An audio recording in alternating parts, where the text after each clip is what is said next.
খুব পরিষ্কার।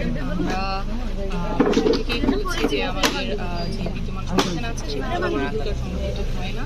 আমাদের নতুন নিয়ম প্রয়োজন যাতে করে সবার অধিকার সংরক্ষিত হয় এবং বর্তমান সংবিধানে যেভাবে ক্ষমতাটা একটা জায়গায় আবদ্ধ থাকে সেভাবে না হয়, যাতে ডিসেন্ট্রালাইজড হয়, সেটা সংবিধানের পরিবর্তন প্রয়োজন। এটা আমরা শুরু থেকেই বলে আসি, আমাদের অবস্থান অপরিবর্তনীয় আছে। কারণে জুলাই আগস্টে এতগুলো মানুষের প্রাণ দিতে হয়েছে তো স্বাধীন রাষ্ট্রে এই অবস্থা যাতে আর কখনো সৃষ্টি না হয় সেজন্য যা যা পরিবর্তন প্রয়োজন সবগুলো পরিবর্তন যাতে করা হয়। সেক্ষেত্রে এর আগে নির্বাচনে আপনার অংশ নেবেন?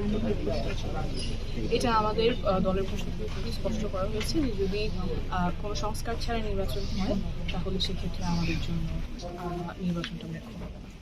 আরেকটা বিষয়, দেশে একটা সামগ্রিক পরিস্থিতি নিশ্চয়ই দেখতে পাচ্ছেন, বিশ্ববিদ্যালয়গুলো অস্থিতিশীল। কি মনে হচ্ছে আসলে, মানে কারা এই পেছনে রয়েছে, বা একসাথে আসলে আমরা দেখলাম কৃষি বিশ্ববিদ্যালয়, চট্টগ্রাম বিশ্ববিদ্যালয়। ধারণার ভিত্তিতে কথা বলতে চাই না, যে অস্থিতিশীল পরিবেশ সৃষ্টি হয়েছে আসলে আমরা চাই যাতে দ্রুত তদন্ত করে সুষ্ঠু পদক্ষেপ নেওয়া হয় এবং এরকম অস্থিতিশীল পরিবেশ যাতে বিশ্ববিদ্যালয়গুলোতে সৃষ্টি না হয় সেই জন্য একদম দ্রুত পদক্ষেপ যাতে নেওয়া হয়।